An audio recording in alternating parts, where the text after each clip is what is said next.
viewers. यहाँ पर चर्चा शुरू की जाए, मार्केट स्ट्रैटेजी को समझा जाए, उससे पहले आप सभी दर्शकों के लिए यहाँ पर एक पोल पर सवाल लगा हुआ है, जहाँ पर जाकर के आपको अपनी वोटिंग कंटिन्यू करनी है और साथ ही साथ जो है इस सेशन के लास्ट में हम मैम से भी डिस्कस करेंगे कि आपके जो वोटिंग रिजल्ट है, उस पर उनका क्या कुछ नजरिया बनता हुआ दिख रहा है। यहाँ पर आप सभी लोगों के लिए सवाल है, लॉन्ग टर्म निवेशकों के लिए अभी क्या स्ट्रैटेजी सही है? यहाँ पर आपके पास 3 ऑप्शन है, SIP को बढ़ाना, क्वालिटी स्टॉक्स में खरीदारी करना या फिर इस वक्त जो है आपको कैश होल्ड करके चलना है। वोटिंग कंटिन्यू कीजिए, हम यहाँ पर जो है मार्केट को लेकर चर्चा शुरू कर लेते हैं। मैम, लास्ट सेशन में हमने देखा कि मार्केट पूरी तरीके से जो है वो IT के लिए जो खबर आई थी उसकी वजह से पूरा का पूरा प्रेशराइज नजर आया था। अभी अगर हम देखें निफ्टी को, तो अभी 25,475 के आसपास चल रहा है। पिछले सेशन में भी इसी कुछ रेंज में हमें देखने को मिला था। अब आगे के लिए क्या करना है? देखिए, जहाँ पर ज्यादा गिरावट है वहीं पर ज्यादा आपको अपॉर्चुनिटी मिलेगी, और जहाँ पर ऑलरेडी एक अपसाइड का मूवमेंट हो गया है वहां पर आपको प्रॉफिट बुकिंग एक्सपीरियंस होगा। And on this happiest mind मेरे आज के एक बॉटम बाइंग पिक के तौर पर है। इट्स लाइक अ मेक और ब्रेक। तो हैप्पीएस्ट माइंड में अगर आप चाहें तो एक इंट्राडे नहीं, एक स्विंग ट्रेड, एक बॉटम बाइंग अपॉर्चुनिटी के तौर पर हैप्पीएस्ट माइंड को देख सकते हैं। डिस्क्लोजर इज दिस कि same view about happiest mind, जहां पर भी हम जाएंगे या जहां पर भी हमारी कम्युनिटी है, हमारे मेंबर्स हैं, उनके साथ भी सेम व्यू मैं शेयर कर रही हूँ। तो आज की डेट में अगर कुछ बाय करने जैसा है उर्वशी जी, तो मुझे हैप्पीएस्ट माइंड ठीक ठाक लग रहा है इन्वेस्टमेंट के लिए भी, और छोटे रिस्क पर है। पॉसिबल रिवॉर्ड जो परसेंटेज वाइज है वो थोड़ा ज्यादा बनेगा, और जो रिस्क है वो बहुत ही कैप्ड लिमिटेड है। तो अगर आपकी परमिशन हो तो हैप्पीएस्ट माइंड हम लोग यहाँ पर शेयर कर सकते हैं। बिल्कुल। तो देखिए, हैप्पीएस्ट माइंड अभी 385 पर आ गया है। इन माय ओपिनियन 380 तो मुश्किल लग रहा है अभी, बट आप इसको 370 से लेकर के 385 इस रेंज में भी खरीद सकते हैं। स्टॉप लॉस हमें हैप्पीएस्ट माइंड में 345 का क्लोजिंग बेस पर मेंटेन करना है। इस रेंज के नीचे और एवरेजिंग की जरूरत मुझे नहीं लगती। स्टॉप लॉस आपको पता चल गया 345। टारगेट जो है यहाँ पर 415, 415 दैट मीन्स 440, 440 एंड 500। ये 3 टारगेट्स के लिए हम हैप्पीएस्ट माइंड में आज बॉटम बाइंग अपॉर्चुनिटी के तौर पर ट्राई कर सकते हैं। इंपॉर्टेंट बात ये है कि जैसे ही ये हो जाए, आप प्लीज इसमें कोई एवरेजिंग का व्यू नहीं है। अगर मार्केट सेंटिमेंट्स यहाँ से भी बिगड़ते हैं तो आप प्लीज यहाँ पर स्टॉप लॉस को रेस्पेक्ट कीजिएगा, क्योंकि बहुत ही छोटा स्टॉप लॉस पर हम यहाँ पर काम कर रहे हैं। रिस्क रिवॉर्ड अच्छा है। चलिए, बिल्कुल यहाँ पर आपके लिए एक अपॉर्चुनिटी मैम ने निकाल करके दी है। इसको आप जो है स्ट्रिक्टली देख करके चलिएगा। जो स्टॉप लॉस आपको बताए गए हैं और 3 टारगेट्स आपको दिए गए हैं, बिल्कुल आप उन्हें कंसीडर करके चल सकते हैं। अब यहाँ पर थोड़ा सा मैम बैंक निफ्टी के आगे के टारगेट्स भी आपसे जानना चाहेंगे। अभी अगर हम देखें तो 163 पॉइंट्स अपसाइड नजर आ रही है निफ्टी बैंक के अंदर। अब आगे के लिए यहाँ पर क्या रणनीति होनी चाहिए? निफ्टी बैंक उतना एग्रेसिव बाइंग मत करिए, मतलब ठीक है, थोड़ा सा अगर आप रुक जाएं तो ज्यादा बेटर है। अगर बाइंग का ट्रेड प्लान करना है तो थोड़ा रुक के करेंगे। 700-800 पॉइंट अच्छा ट्रेड मिलेगा, दूर अगर आप खरीदें मिलेगा तो वो होगा आपका 59,600 के पास में। अभी हम लोग 60,350 के 60 के आसपास चल रहे हैं। तो यहाँ से एक छोटा ट्रेड अगर आपको अभी मैं यही बोलूंगी कि अभी बाय मत करो, थोड़ा सा रुकेंगे तो ज्यादा बेटर है। रादर अगर आपको एक प्लान ट्रेड करना भी है तो निफ्टी में एक बार को आप ट्राई कर सकते हैं। निफ्टी अभी 25,500 के पर है। इंट्राडे का जो लो है, अगर आप चाहें तो उसको मेंटेन करके 25,400 पर आप अपसाइड के लिए 25,610 और 25,670 ये 2 टारगेट के लिए निफ्टी को ट्राई कर सकते हैं। बैंक निफ्टी 20 दिन के मूविंग एवरेजेस पर है, तो उसकी वजह से एक इम्पल्स, एक थोड़ा सा बाइंग हमको दिख रहा है, लेकिन सस्टेनेबल बाइंग मुझे नहीं लग रही है। थोड़ा बहुत ऊपर जाने के बाद अगर आपको ट्रेड मिल जाए, आपको अगर दिन भर का मौका मिल जाए, तो आप जरूर बैंक निफ्टी को 60,600 और 60,500 की रेंज से एक बार शॉर्ट ट्रेड यानी सेल ऑन राइज का ट्रेड जरूर प्लान कर सकते हैं, जिसमें कि आपके लिए पहला भाव जो है टारगेट के तौर पर 60,350 का बनेगा और 60,100 का बनेगा। तो थोड़ा सा और ऊपर जाने के लिए रुकिए और वहां से शॉर्ट करने का, ट्रेड बनाने का प्लान कीजिएगा। ओके मैम, बैंकिंग सेक्टर के अंदर ही हम आपसे समझना चाहेंगे ऐसे कौन कौन से ऐसे स्टॉक्स हैं जिन पे अगर हम थोड़ा सा लंबी अवधि का नजरिया रखते हैं तो उन्हें हम ऐड करके चल सकते हैं। अच्छा बैंक आज आपको मिल रहे हैं, आपने सीधी बात आपने की है टू द पॉइंट कि कौन से ऐसे बैंक है जिनको हम लंबी अवधि के लिए उठा करके रखें अपने पोर्टफोलियो में तो अच्छा होगा। HDFC is one of that pick. ICICI, Kotak bank, ये ऐसे बैंक है, मतलब थोड़े से सेफर काउंटर भी है। और जितने अच्छा, इसके पीछे रैशनल बताती हूँ। एक साल में ये स्टॉक चलते कितने हैं इन जनरल? 7-8%। इससे ज़्यादा की एक्सपेक्टेशन तो होती नहीं है। और अगर आप देखोगे अभी तो 1 महीने में ये 6 साढ़े 6% की गेन पर अभी बैठा हुआ है और मंथली अगर आप बोलोगे तो लगभग 3.5% के डिस्काउंट पर है, लगभग। तो कहने मतलब नुकसान पर है। तो मेरे हिसाब से मुझे ये लगता है कि अगर एक 1 साल के पूरे रिटर्न की बात करो वाईटीडीएम बेस पर, वाईटीडी बेस पर, तो ये अभी डिस्काउंट पर है ये स्टॉक लगभग 7-8% के। तो अगर आपको कुछ बैंकिंग में बढ़िया खरीदना है पोर्टफोलियो के लिए, तो 3 पिक्स आप लगा के चलिए। एसबीआई तो थोड़ा महंगा है अभी, लेकिन एचडीएफसी बैंक, मैं कुछ स्टॉक के नाम गिना रही हूँ, HDFC bank, ICICI bank, central bank of India, then आपका कोटक बैंक, ये कुछ ऐसे बैंक्स हैं, एंड ऑफ कोर्स पीएनबी। तो ये 5 बैंक्स निकल के आए जिसमें 2 पीएसयू हैं और 3 प्राइवेट बैंक्स है। तो ये कॉम्बिनेशन में अगर आप बाई करेंगे और ज्यादा बाई करने की जरूरत नहीं है, इट्सेल्फ एक अच्छा हेवी वेट हो जाएगा बैंकिंग का और ये अच्छा खासा आपको एक मूवमेंट करा के दे सकता है। सभी तीनों बैंक जिनके 3 बैंक प्राइवेट के जो मैंने आपको गिनाए और 2 बैंक जो पीएसयू के आपको गिनाए, सेंट्रल बैंक एंड पीएनबी, ये आज की डेट में खरीद कर अगर आपका नजरिया 1 साल का भी है तो अच्छा परफॉर्मेंस करने की गुंजाइश बहुत अच्छे से रखते हैं। चलिए, बिल्कुल यहाँ पर अगर आप बैंकिंग सेक्टर में कुछ ढूँढ रहे हैं, कुछ तलाश कर रहे हैं, तो पीएसयू और प्राइवेट दोनों में ही आपके पास काफ़ी तगड़े ऑप्शंस मैम ने आपके साथ शेयर किए हैं, तो आप बिल्कुल इन पर अपनी नज़र बनाकर चलिए।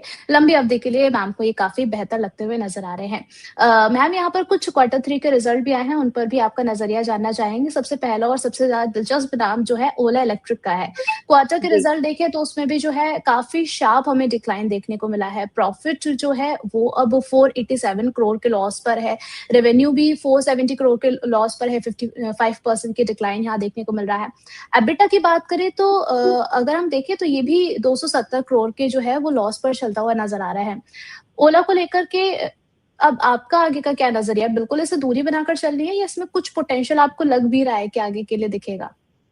आगे के लिए अभी वो भाव आया नहीं है। देखिए ओला मैंने रिकमेंड किया था और उस पे फिर एग्जिट करा लिया था टाइम से ही। तो फिलहाल के लिए Ola electric is not something that will move because numbers का अभी इसमें कोई सपोर्ट है नहीं और फ्यूचर में मुझे एक डर मतलब उसके अराउंड कुछ खास अभी बातचीत हो नहीं रही है।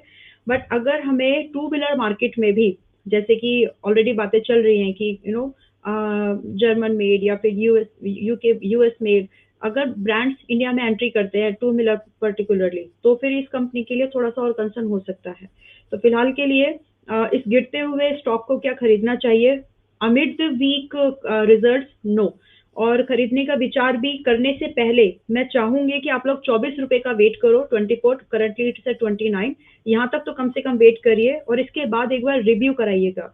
मैंने पिछली बार भी यही बोला था कि रिजल्ट के बेस पर हम इसको एक बार दोबारा रिव्यू करेंगे और आज जब रिजल्ट डिक्लेयर हो गए हैं, वीक रिजल्ट्स हैं, ये सपोर्ट नहीं करेंगे इसकी अपसाइड की मूवमेंट को, तो इसलिए फिलहाल दूर रहो और दोबारा जब 25 रुपए के आसपास आ जाए 24 और 25, तो एक बार वापस से रिव्यू कराना। हो सकता है कि उस बीच में 3 महीने हो जाए या जो भी अपडेट होगा उसके हिसाब से हम फिर इसको रिव्यू करेंगे। But as of now it's a no buy. Okay, बिल्कुल यहाँ पर जो है आप इनकी प्राइसिंग जो मैम ने आपको मेंशन करी है यहाँ पर बिल्कुल आप उसका इंतज़ार करिए और फ़िलहाल के लिए यहाँ पर जो सलाह आपको दी गई है वो दूरी की दी गई है। नेक्स्ट जो है टोरेंट फ़ार्मा है, यहाँ पर मैम अगर देखें तो प्रॉफ़िट ग्रोथ जो है वो थोड़ी-सी स्ट्रॉन्ग नज़र आई है, मार्जिन भी इम्प्रूव हुआ है। अब आगे के लिए आपको टोरेंट कैसा लग रहा है? एक सेकेंड, टोरेंट फार्मास्यूटिकल अभी आ गया है। उर्वशी जी, पता जी। नहीं वो डेटा मेंटेन्ड है कि नहीं, लेकिन टोरेंट फार्मा बाइंग के लिए दिया था मैंने, मतलब कहाँ पर दिया है? अच्छा ठीक है, डिस्क्लोजर कि टोरेंट फार्मा पॉसिबल है कि हमारे मेंबर्स के पास एक लॉन्ग टर्म इन्वेस्टमेंट के आइडिया के तौर पर या फिर दूसरे किसी प्लेटफॉर्म पर भी लॉन्ग रिकमेंडेशन के तौर पर दिया हो और अगर रहा होगा ऑलरेडी किसी के पास तो होल्ड की सलाह दी गई होगी डेफिनेटली, मतलब दी है, होगी नहीं। तो फिलहाल के लिए टोरेंट फार्मा जो व्यू शेयर किया था कि 4,300 4,300 350 के जो भाव आ जाएंगे, इट्स हियर। सो यहाँ पर आज हो सकता है उन लोगों के मन में ये सवाल होगा कि अब क्या करें। तो अब क्या करें वाले सवाल में जो लोग पहले से हैं, आई सिंपली आप लोग होल्ड कर सकते हैं। जो लोग आज भी इसको बाय करना चाहते हैं, गुड स्टॉक है, नंबर ठीक है, फार्मास्यूटिकल सेक्टर नेचर से डिफेंसिव होता है, तो जहां पर ये तीनों चीजें कॉम्बिनेशन में बने और साथ में रिजल्ट अच्छे आ जाए उस पर्टिकुलर स्क्रिप्ट के, तो वहां पर सस्टेनेबल अपसाइड की मूवमेंट होने की पॉसिबिलिटीज ज्यादा रह जाती है। So this is what we are going to experience in Torrent Pharma ahead also, यानी अपसाइड का मूवमेंट कंटिन्यू और होगा। तो आज ऑलरेडी ये स्टॉक अगर आप देखोगे अच्छे खासे अप मूव में है, बट अभी भी इसमें जगह बची हुई है। अगर आप लोग चाहें और होल्ड कर सकते हैं तो आज इंट्रा 5% 6% का लॉस ही इसमें मैक्सिमम देखना है हमको। तो इंट्राडे लो जो है उसी को स्टॉप लॉस मानिए। फ्रेश लॉन्ग भी बनाना है तो बना सकते हैं, जिसमें कि फर्दर जो टारगेट्स है 4430 से लेकर के लगभग 4600 के और 2 टारगेट्स एक्सटेंडेड टारगेट्स आपको दिख जाएंगे। तो जो है उनको प्रॉफिट बुकिंग की सलाह मैं नहीं दे रही अभी। जो लोग फ्रेश बाय कर रहे हैं वो लोग भी फ्रेश बाइंग का व्यू लेके चल सकते हैं। ट्रेलिंग जो है सिर्फ intraday low which is 4100 maintain करिएगा। चलिए, बिल्कुल होल्ड करने की सलाह दी है और ऐड करने के बारे में भी बातचीत की गई है। नेक्स्ट जो काउंटर है फोर्टिस हेल्थ केयर है। क्वार्टर 3 के रिजल्ट अगर हम देखें तो प्रॉफिट्स में डिक्लाइन देखने को मिला है। डिक्लाइन के साथ ये 193 करोड़ पर है।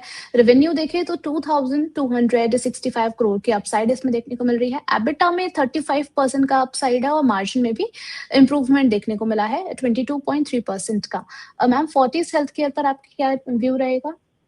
फोर्टिस हेल्थ केयर आज भी अच्छे खासे आज भी अगर आप देखेंगे तो एक डिस्काउंट पर है। और जब से हेल्थ केयर इंडेक्स लॉन्च हुआ है तो ये स्टॉक भी एक रैशनल मिल गया है लोगों को, एक बेंचमार्क मिल गया है कि कंपनीज की परफॉर्मेंस उसको जज करने का, उनको एनालाइज करने का, राइट। तो ये एक अच्छी चीज हुई है जो पिछले क्वार्टर में हुई थी हेल्थ केयर इंडस्ट्री को लेकर के। तो उसी के चलते अगर आप देखेंगे तो जब ये होता है तो जितने भी हेल्थ केयर के स्टॉक्स है उस पर्टिकुलर इंडेक्स में उसमें इनफ्लो ऑफ फंड्स बढ़ता है। सो सेइंग दैट 40 से आप ये आस लगा सकते हो, ये आशा रख सकते हैं कि फ्यूचर में ये अच्छा परफॉर्म करे। तो अभी के लिए 709 पर है, खरीदने लायक है। डिस्काउंट आपको मिलेगा इसमें थोड़ा सा और बस 870 तक। 900 के 907 रुपए पर है, 870 के पास तक इसमें और बाइंग अपॉर्चुनिटी आपको मिल सकती है, वहां भी खरीदना ही है। और स्टॉप लॉस जो यहाँ पर मेंटेन करना है सिर्फ 800 रुपए का मेंटेन करके अच्छे बड़े टारगेट 1000 से लेकर के लगभग, मतलब मैं 1 साल का नजरिया रख रही हूँ। अगर 1000 टारगेट के तौर पर देख रहे हो तो सिर्फ 3 मंथ्स, लेकिन अगर आप 1 साल का नजरिया लेकर के चलो तो 1300 रुपए तक फोर्टिस हेल्थ केयर मूवमेंट कर सकता है। So this is something that you can buy for your portfolio now also. Okay, लंबी अवधि के लिए आप जो है फोर्टिस को ऐड करके चल सकते हैं। 800 का स्टॉप लॉस मेंटेन करने की आपको सलाह दी गई है। नेक्स्ट काउंटर अगर हम देखें तो आइनॉक्स विंड है। यहाँ पर अगर हम देखें तो इस कंपनी ने काफ़ी ऑपरेशन परफॉर्मेंस काफ़ी ज़्यादा स्ट्रॉन्ग रिपोर्ट किया है। प्रॉफिट अगर हम देखें तो वो स्टेबल रहा है 117 करोड़ पे। रेवेन्यू में भी अपसाइड देखने को मिली है 32.5% की। एबिटा में भी 38.2% का अपसाइड है। मार्जिन 23.3% की अपसाइड पे हमें देखने को मिल रहा है। आइनॉक्स विंड पर आपका क्या व्यू रहेगा ना? आइनॉक्स विंड आज 6% डाउन है। और फिलहाल अगर आपको एक सिस्टमेटिक इन्वेस्टमेंट सिप करने का अगर आपका प्लान है तो आप आइनॉक्स विंड को आज थोड़ा बहुत जरूर खरीद सकते हैं। तो देखिए ये सेक्टर चलेंगे, लेकिन अभी क्या हो रहा है एग्जैक्टली क्योंकि एक वैल्यू कंसर्न जरूर आता है। तो अगर आप आइनॉक्स विंड को आज 100 रुपए के भाव के आसपास में है, 99 पर अभी है, तो आज भी अगर आप इसको सेक्टर से देखें तो लगभग सेक्टर 32 और ये 36 पर है। तो कहीं ना कहीं इसको थोड़ा सा और करेक्ट होना बाकी है। बट अगर जैसे ही वो करेक्शन मूवमेंट कंप्लीट हो जाते हैं इन स्टॉक्स में दमदार मजबूती के चांसेस बनते हैं। तो फिलहाल के लिए अगर आप हो तो पेशेंस रखो और होल्ड करो।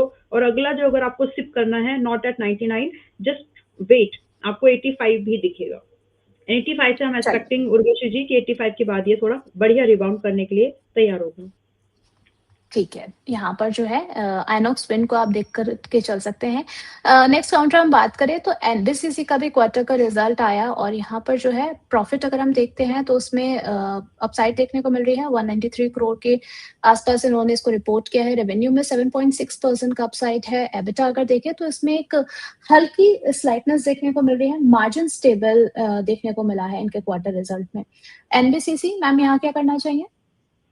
एनबीसीसी एक शॉर्ट टर्म में तो आप इसमें ट्रेड कुछ खास कर नहीं सकते, बट यस आज के डे में क्योंकि आज ये 98.65 पर है तो आपको एक छोटा रिस्क पर, मतलब it's kind of a portfolio stock जो आज खरीदोगे तो होल्ड करना है। बट आज भी अगर आप एक छोटा सा ट्रेड ढूंढ रहे हैं 2-4% वाला तो आपको स्विंग के तौर पर मिल जाएगा।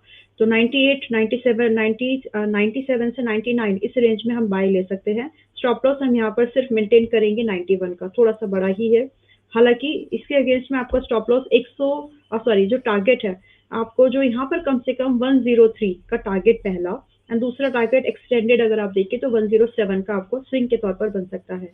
तो छोटा एक्सपोजर रखना, क्योंकि ये बहुत ही बॉटम बाइंग नहीं है, ये अभी बीच में है। अगर यहाँ से स्टॉप लॉस ट्रिगर होता है तो इसके बाद मैं आपको आगे की कहानी भी मुझे जो लगती है बता देती हूँ कि अगर 91 ब्रीच हुआ तो आप मान के चले कि इसको 74 तक जाना है फिर, तो इसीलिए स्टॉप लॉस से कॉम्प्रोमाइज मत करना। चलिए ठीक है, हैप्पीएस्ट स्टॉप लॉस माइंड से अगर कम। चल रहा है, हो सके तो हैप्पीएस्ट माइंड का अगर आपका 415 का टारगेट अगर आपका इंटरडे का है और वो इंटरडे में हिट हो जाए, मतलब पहला टारगेट है, इंटरडे में अगर हिट हो जाए तो प्रॉफिट को बुक भी कर सकते हैं।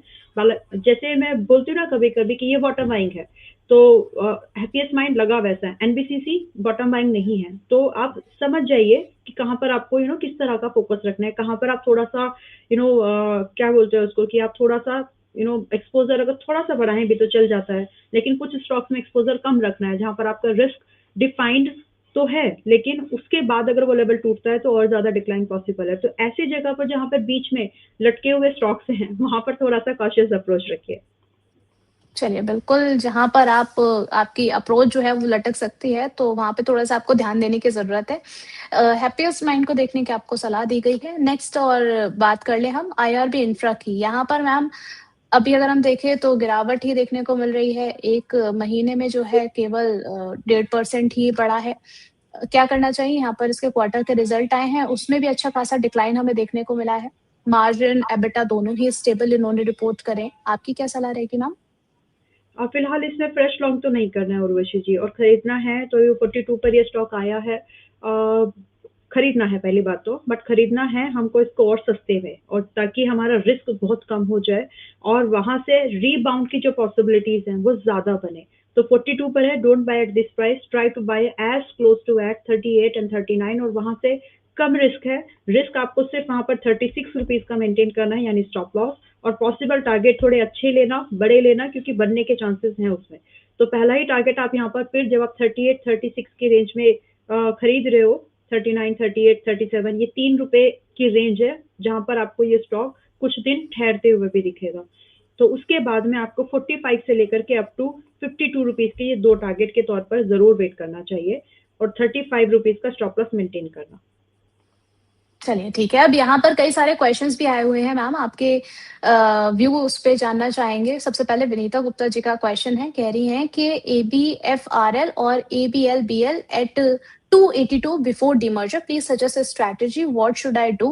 इनका नजरिया जो है वो 2 साल का है। ABFRL and ABLBL. ओके,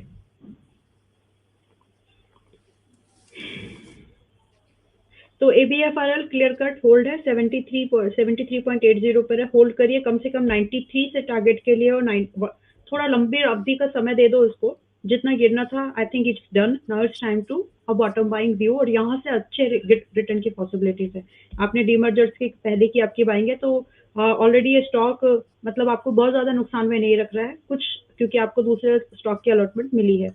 तो 193 should be the first target, कम से कम बोला है, और दूसरा टारगेट 120 रुपए का मेंटेन करिए। फिलहाल जैसा भी है आप इसको होल्ड कर सकते हैं, फ्रेश एडिशन की आई डोंट थिंक रिक्वायर्ड पड़ेगी, क्योंकि ऑलरेडी परसेंटेज वाइज 50 से 60% चलने के लिए बीएफआरएल अब रेडी हो रहा है। So don't add more, just जैसा है जितना है उसको होल्ड कर जाइए। रही बात एबीएल की, एबीएल अभी आया है 111 रुपए पर, यहाँ पर एक बार आपको मौका मिलेगा कि आपको थोड़ा बहुत 9500 के पास ऐड करना पड़ जाए, पॉसिबल है। फिर वहां से जो टारगेट बनेंगे 135 से लेकर के, इसमें भी आपको 165 रुपए का सेकंड टारगेट दिखेगा, मतलब चांसेस बहुत ज्यादा हैं। तो आप अपने स्टॉप लॉस को क्लोजिंग बेस पर, एवरेज क्वांटिटी का क्लोजिंग बेस पर 90 का मेंटेन करना, ऐड कर सकते हो तो ही करो, बहुत ज्यादा ओवर एक्सपोजर अगर लग रहा है, हो रहा है, यानी ऑलरेडी अगर आपको क्वांटिटी ज्यादा है तो फिर मत बढ़ाइए। ऐसे भी रखेंगे तो भी 6 महीने के अंदर इन दोनों में मुझे लगता है कि आपको टारगेट दिख जाएंगे। चलिए ठीक है। एक और क्वेश्चन था इनका, और ये हमारी प्राइम मेंबर है, कह रही हैं कि near term targets of EIL and elite blender, and where should I book profit in Jamna Auto? सबसे पहले इंजीनियर्स इंडिया को के बारे में जान लेते हैं। नियर टर्म टारगेट्स क्या बनते हुए नजर आ रहे हैं? 209 पर है अभी ये। ईआईएल जी। एक minute, engineers India near term target, engineers India, एक मिनट जी। इंजीनियर्स इंडिया 209 पर बाय दिया है और बाय अभी हाल फिलहाल ही दिया है, मतलब 13 तारीख यानी फ्राइडे के सेशन में ही मैंने इसको 209 पर 208 के रेंज में अपने मेंबर्स को बाय कराया है। इट्स अ डिस्क्लोजर और 217 240 मेरे टारगेट है, तो नियर टर्म में मेरे लिए पॉजिटिव आउटलुक है और मुझे लगता है कि 217 का जो पहला टारगेट है वो तो मोस्ट लाइकली आज हो जाएगा। तो फिलहाल आप इसको चाहें तो होल्ड कर सकती हैं। If you are already in, if you want to buy, I already given my disclosure that we have shared this with our equity members in our paid community. However, we are maintaining a stop loss at 197. So if you are comfortable with it, do maintain a stop loss for the targets of 217 and 240. Okay, यहाँ पर next question इनका elite blender को लेकर के था ma'am. यहाँ पर क्या करना है? नियर टर्म टारगेट्स यहाँ पर क्या है? कौन सा स्टॉक है?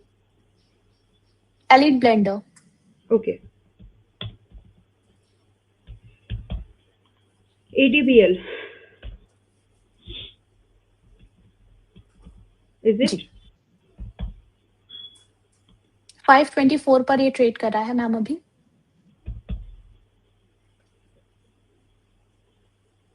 आप इसका मुझे स्क्रिप्ट बताइए तो प्लीज। मैं आपको स्पेल आउट कर देती हूँ मैम। ALLIET BLENDERS। स्क्रीन पर आ सकता है? ADSL, okay. नहीं ADSL नहीं होगा। Is it ADBL? अगर Yes, got it. It's ADBL, okay. It's ADBL, yeah.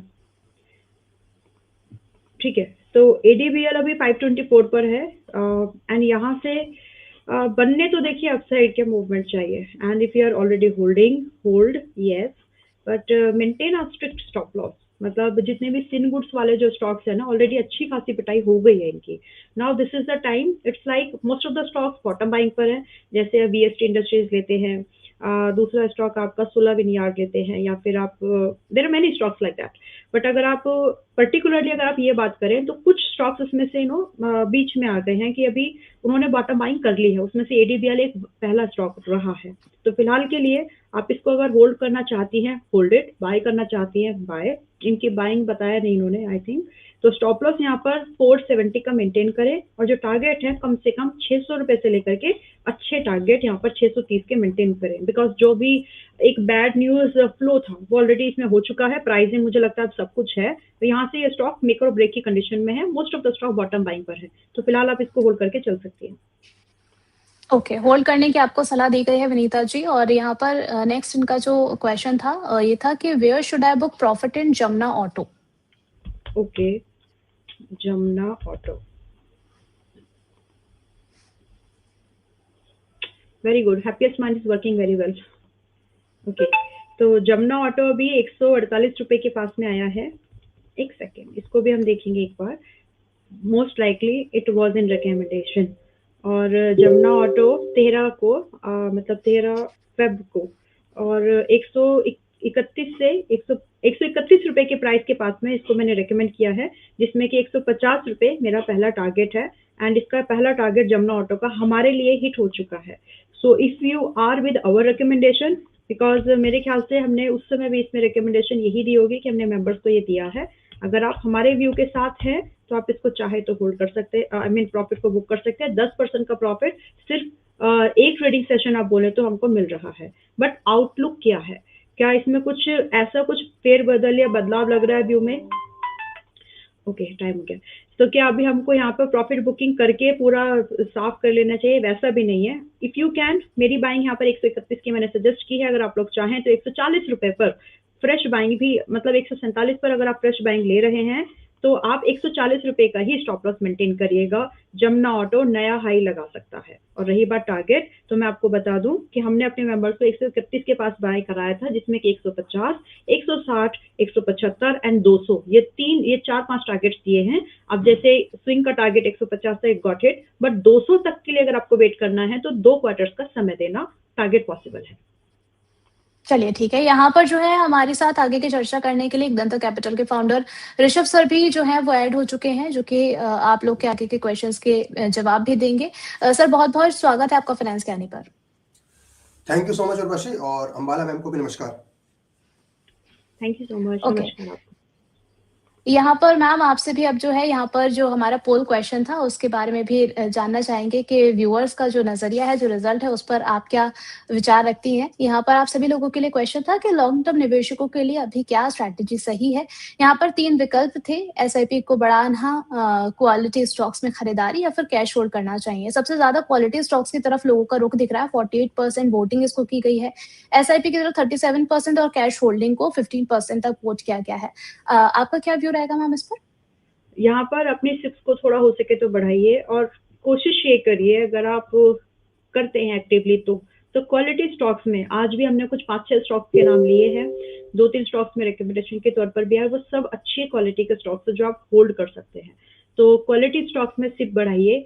2 आपके ऑप्शन है, उसको एक साथ मर्ज करके मैं ये बोल सकती हूँ कि जो आपके क्वालिटी स्टॉक्स है उनमें सिप बढ़ाइए, और जो लग रहा है कि आपको जिनकी वैल्यूएशन खराब है, ऐसे सेक्टर से डिपेंडेंट है, उन स्टॉक्स को चाहे तो आप थोड़ा सा दरकिनार कर सकते हैं। बट आपके पोर्टफोलियो में जो अच्छे स्टॉक्स हैं उनमें आप सिप जरूर इंड्यूस कर सकते हैं। थोड़ा सा पैसा ज्यादा बढ़ाया तो आपका पैसा जल्दी बन जाएगा। That is the view. Okay, healthy investment है, 2 ऑप्शंस को मिला करके आपको आगे की स्ट्रैटेजी रखनी है। बहुत-बहुत शुक्रिया विजय मैम हमारे साथ जुड़ने के लिए और हमारे सभी सवालों के जवाब देने के लिए। प्रतिभूति बाजार में निवेश बाजार जोखिमों के अधीन है। निवेश करने से पहले सभी संबंधित दस्तावेजों को ध्यान से पढ़ें।